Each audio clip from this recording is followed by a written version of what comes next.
What's good? What's good? It's the one and only, but what do I know? Boxing coming back at y'all with another one, man. So this is my post-fight review for the David Benavidez versus David Morrell fight, and man, what a fight that was! What a card that was! Shout out to the whole card. The whole card was just amazing, man. I'm gonna go ahead and give you a brief breakdown on each fight, and I'm gonna go ahead and give you my total breakdown on the main event. Now, first of all, the first fight was Jason Rosario versus Jesus Ramos. Shout out to Jesus Ramos, who trains out here in Arizona. He actually trains at Casa Grande or whatnot. Definitely looked good. I knew that he was, so I had that prediction right. I did say 8th round stoppage, but I did say it was going to be a stoppage to the body. He didn't stop him to the body, but it was stoppage in the 8th round or whatnot, right? Now, I did, if you notice though, he was going to the body a lot with Jason Rosario. He was definitely breaking Jason Rosario down. Nothing really to just break down there. I mean, if you saw the fight, he definitely broke him down. And the referee stopped the fight. I thought it was a good stoppage. Of course, Jason Rosario didn't believe so, but he's a warrior. But good fight. The next fight, Isaac Cruz versus Ferrero or whatever, bro. That was a good fight. That was a really good fight, and I knew. It was a really good fight. And it was a really close fight. Isaac came out very strong.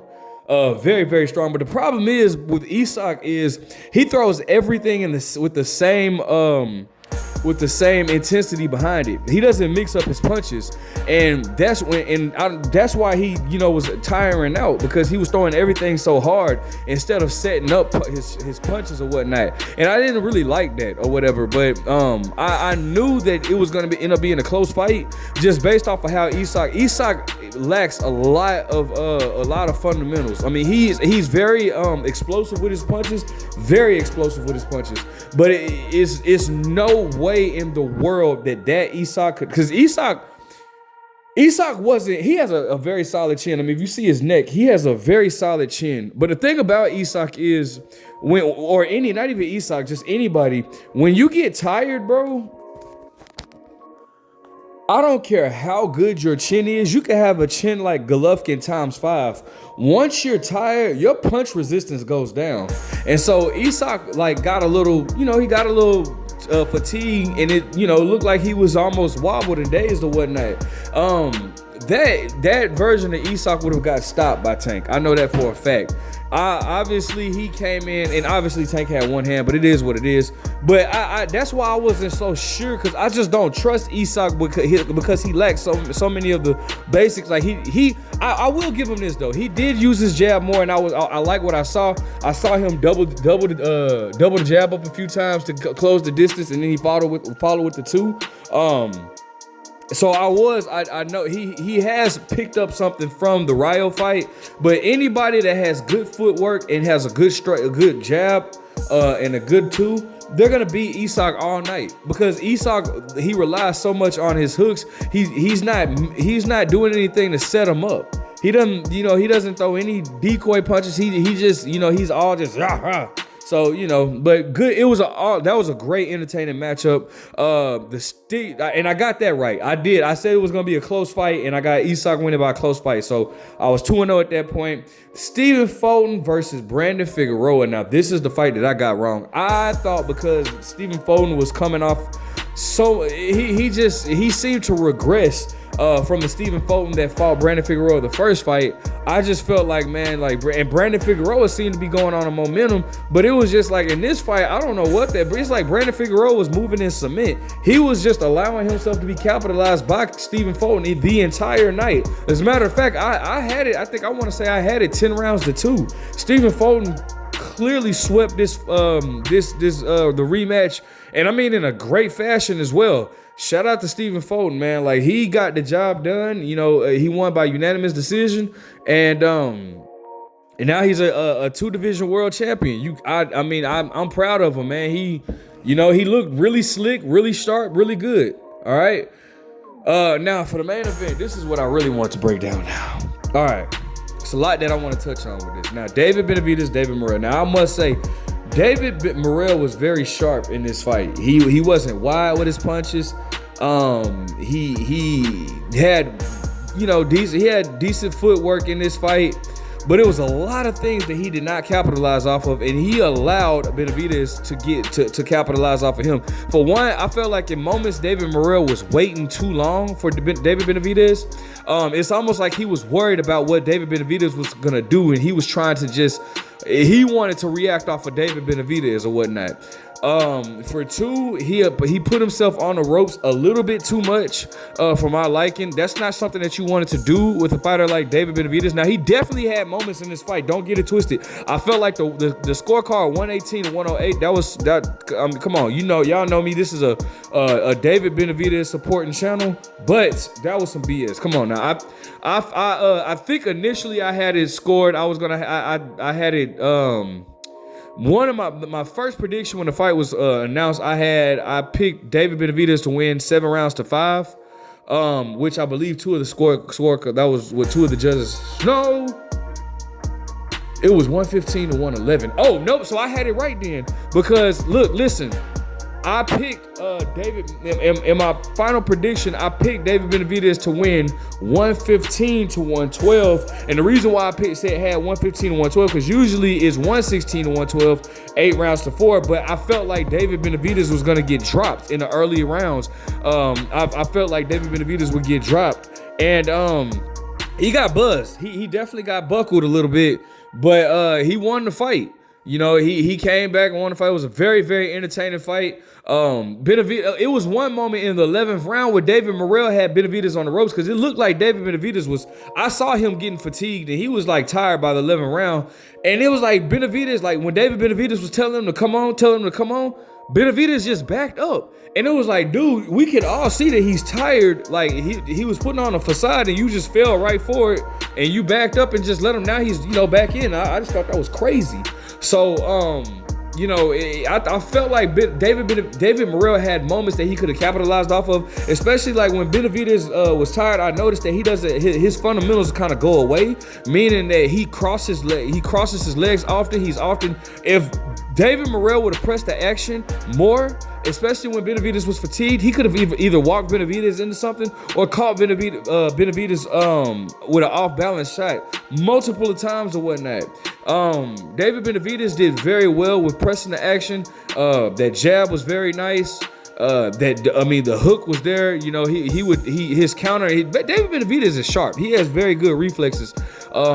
The only thing that I didn't like is that he seemed to fatigue. Now, here's the thing that I'm starting to notice with Benavidez. Like a lot of people felt like, he's moved up to 175, so he won't have to cut as much weight, and that could be very much so true. But how I figure is from what I heard, somebody said that he got up to like 215 or 220 in between fights, right? I kind of think David Benavidez has this mindset of like, all right, well, I don't have to lose as much weight now, so I can pretty much eat and do what I got to do. And I don't think that's the right mentality to have because I feel like that's playing a role on his fatigue. He was very fatigued in this fight, and he cannot expect to beat a Dimitri Bivol or Archer Beterbiev with the type of fight that he brought to Morrell. He can't expect for that to work against them. He definitely got fatigued or whatnot, and especially I saw it coming like in round 7, round 8. And I was worried for him because, Morrell is a hard hitter, and he even dropped, well, they called it a knockdown or whatnot. I thought it was more of a slip or a push, but whatever, and then at the end of that same round that David Benavidez got knocked down in, which I did say would happen. I just thought it would be earlier in the fight. I didn't think it would be I think that was like round 10, I believe.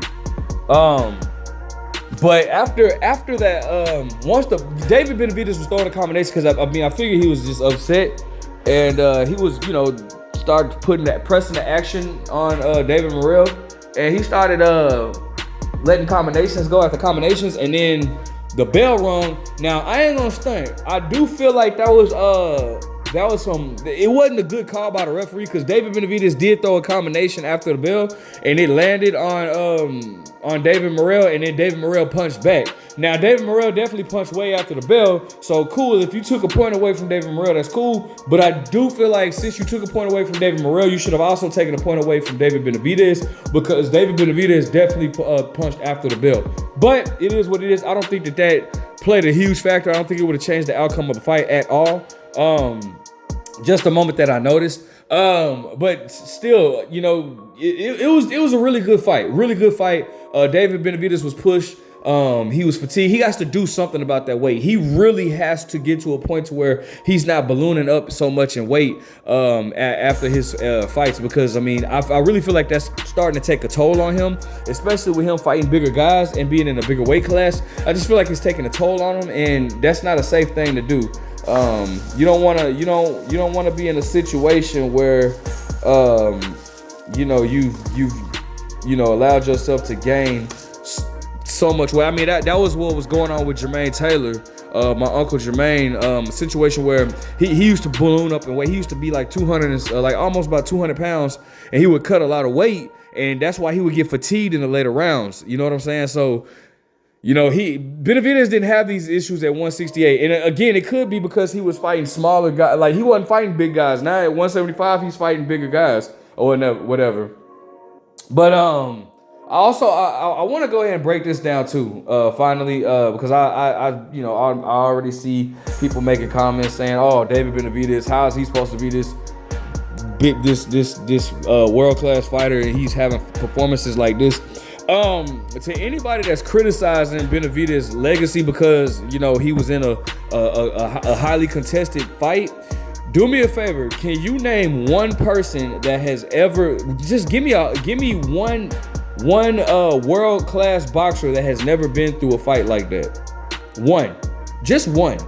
You can't. So before you guys try to criticize David Benavidez and say, "Oh, look at how he looked against David Morrell. He went life and death with David Morrell and all that." Every single fighter has gone through these type of fights. The only thing is you don't see, like, if you're a Floyd Mayweather fan, you didn't see it so much towards the end of his career. Well, he did with Maidana, but you didn't see it as much towards the end of his career. But listen, in the stage that when Floyd was David Benavidez around his age, right? He had his moments with Jose Luis Castillo. He had his moments with guys that you wouldn't even think that was on his level if you looked on paper, like Emmanuel Augustus, right? Gave Floyd all he could handle. You know, and to this day, Floyd said that's his toughest fight. You know, all fighters go through this. Canelo Alvarez has went through these type of fights where many people felt like, okay, you know, that was a close fight. You know, he was getting touched or something. Like, you know, Triple G has been through it. Like, you can't name one fighter that has not had these moments. All fighters have these moments. So you can't sit here and criticize or say, "Oh, this dude is trash," because he had bro. That's what happens when you fight guys in the prime of their career. You should be giving David Benavidez credit for this, right? Instead of criticizing. That's what happens when you fight guys that in the prime of their career. David Morrell, you guys said that David Benavidez was ducking David Morrell. He went in there and beat him. What's the excuse now? Oh, he didn't look as dominant. Well, bro, he fought another prime fighter, another excellent prime fighter at that.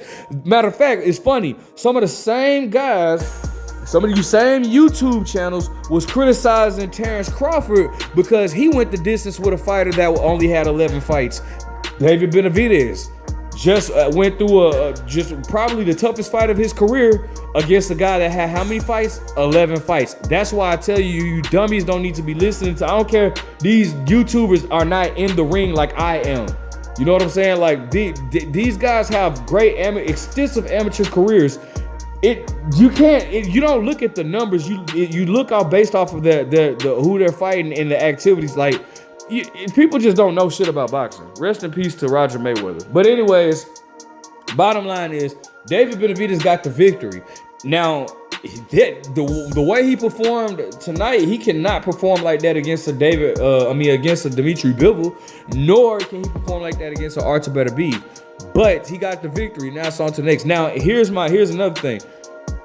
If he looks so bad, then maybe, just maybe, because a lot of David Benavidez haters are really Canelo Alvarez supporters. Let's just keep that 100%, all right? Just keep it on. A lot of people the people that don't like David Benavidez are the people that are Canelo Alvarez fanboys, right? If David Benavidez looks so trash, then maybe Canelo Alvarez will have the cojones to fight him, right? I mean, that's normally what happens, and I don't see a problem with that. But normally what happens when you have a guy that's very dominant, like, for example, when Triple G had his run, nobody wanted to fight him until Triple G fought Kell Brook, and Triple G showed that he was human in the Kell Brook fight. Then what happened? Danny Jacobs wanted to fight him because Danny Jacobs didn't want to fight him before. Then after Danny Jacobs fought him, then what happened? Guess who wanted to fight him next? Canelo. All right. So, that seems to be the trend that happens. They wait till the fighter looks human and then they try to fight him. All right, cool. But here's my thing though. Do not be surprised if Canelo Alvarez tries to fight him at 168. If Canelo Alvarez says, you know what, I'll fight him, but he has to come to 168 pounds, don't be surprised. And if Canelo Alvarez says that, then David Benavidez should not fall for that trap.